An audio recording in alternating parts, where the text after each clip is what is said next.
नमस्कार दोस्तों। वो कहते हैं ना, जान है तो जहान है। मैं आप सभी लोगों का तहे दिल से टारगेट इलेक्ट्रीशियन NSQF में स्वागत करता हूं।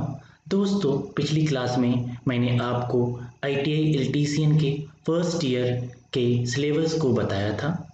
आज मैं आपको फर्स्ट चैप्टर सुरक्षा अभ्यास एवं हैंड टूल को स्टार्ट करूंगा। दोस्तों, सुरक्षा अभ्यास और हस्त औजार, safety practice and hand tools.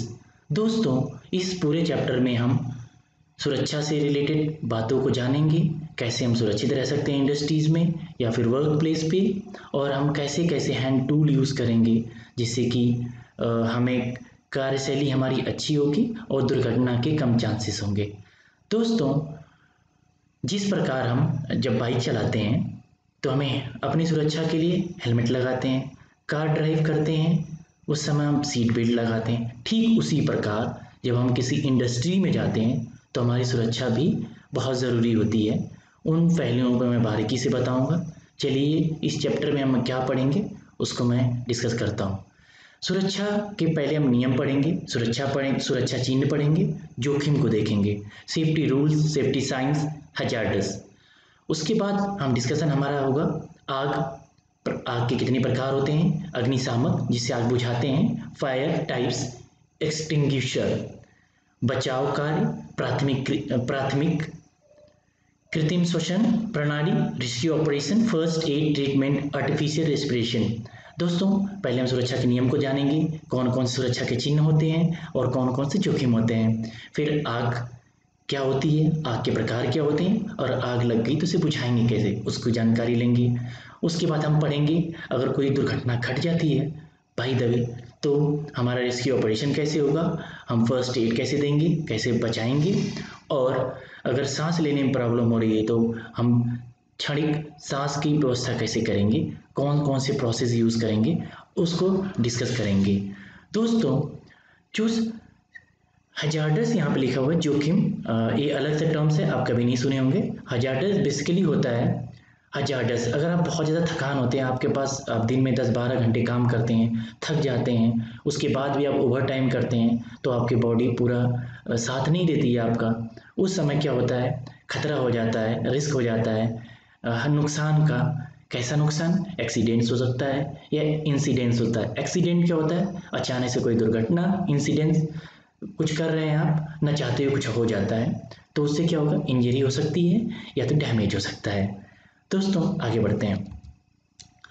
दोस्तों, आगे हम इसमें डिस्कस करेंगे अपशिष्ट पदार्थ का निदान, अपशिष्ट पदार्थों का निदान, डिस्पोजल ऑफ वेस्ट मटेरियल, व्यक्तिगत सुरक्षा उपकरण, personal protective equipment PPE, workshop की स्वच्छता और रखरखाव के लिए दिशा निर्देश, guidelines to cleanliness of workshop and maintenance, व्यावसायिक हस्त औजार विनिर्देशक NEC कोड 2011 भारी बोझों को उठाना, trade hand tools specification standard NEC code 2011 lifting of heavy tools.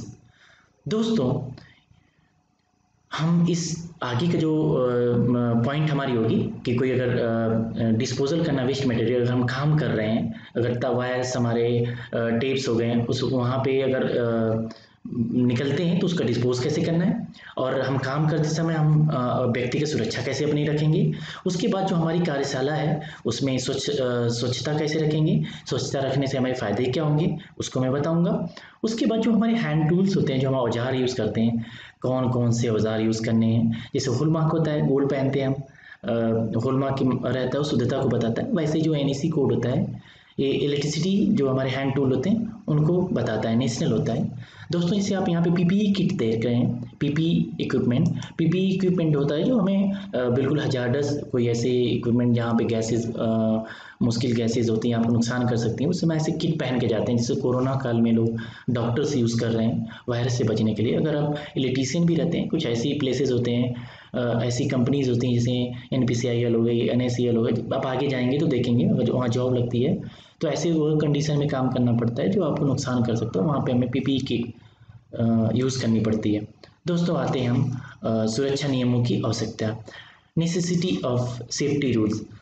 हम इसमें पढ़ेंगे कि हमें सुरक्षा कौन कौन से नियम होने चाहिए और उसकी आवश्यकता क्या है। दोस्तों, इलेक्ट्रीशियन को सदैव सुरक्षित कार्यकारी स्वभाव बनाने का प्रयास करना चाहिए। सुरक्षित कार्यकारी स्वभाव सदैव जन धन और सामग्री की रक्षा करता है। असुरक्षित स्वभाव से सदैव उत्पादन और कम लाभ, व्यक्तिगत चोट और मृत्यु तक हो जाती है। दोस्तों, इन पॉइंट में बस यही कहने का सार है कि अगर हम सेफ्टी के साथ अगर कोई वर्क करते हैं तो उसमें क्या होता है, हमारा काम भी अच्छा होता है और दुर्घटना घटने की चांसेस भी बहुत कम रहते हैं। अगर दुर्घटना घटने के चांसेस कम रहेंगे, इन्वायरमेंट हेल्दी रहेगा, जो वहाँ पे वर्कर्स रहेंगे दिल खोल के काम करेंगे, ज़्यादा काम करेंगे, उससे हमारी प्रोडक्टिविटी भी ज़्यादा बढ़ेगी।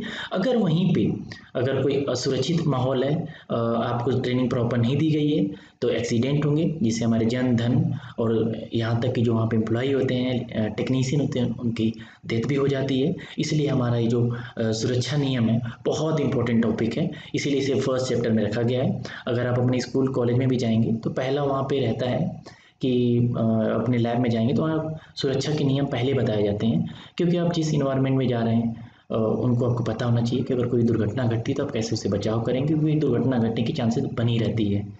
दोस्तों, उस जैसे आप देख सकते हैं पॉइंट लिखा हुआ, विद्युत एक उत्तम सेवक पर अधम स्वामी है। Electricity is a good servant but a bad master. इसका मतलब ये हो गया, अगर आप इलेक्ट्रिसिटी को प्रॉपर यूज़ करते हैं, अगर इलेक्ट्रिसिटी को हम प्रॉपर यूज़ करते हैं तो उससे क्या होता है कि हमें काफ़ी फ़ायदे मिलते हैं, जैसे कि एसी चला सकते हैं, कूलर चला सकते हैं, गर्मी से निजात, फ्रिज लगा सकते हैं, ठंडा पानी पी रहे हैं। अगर प्रॉपर यूज़ नहीं करेंगे तो हमारे लिए बहुत नुकसानदायक है। जैसे बच्चे अगर बाई द वे गलती से लाइव वायर को पकड़ लेंगे तो बहुत बड़ा एक्सीडेंट हो सकता है। अगर आप भी अगर प्रॉपर वायरिंग नहीं करवाएं, अगर लाइव वायर को पकड़ते हैं तो बहुत बड़ी दुर्घटना घट सकती है, यहाँ तक जान माल दोनों का नुकसान हो सकता है। चलिए दोस्तों, सुरक्षा नियम, सेफ्टी रूल्स, अब नियम पढ़ते हैं कि किस प्रकार से इन दुर्घटनाओं को हम बचा सकते हैं। हम समझ लिए कैसे कैसे दुर्घटना घट सकती है, अब हम इसके रूल्स पढ़ेंगे। रूल्स क्या होता है, फॉलो करते हैं तो उससे दुर्घटना घटने के चांसेस बहुत कम हो जाते हैं।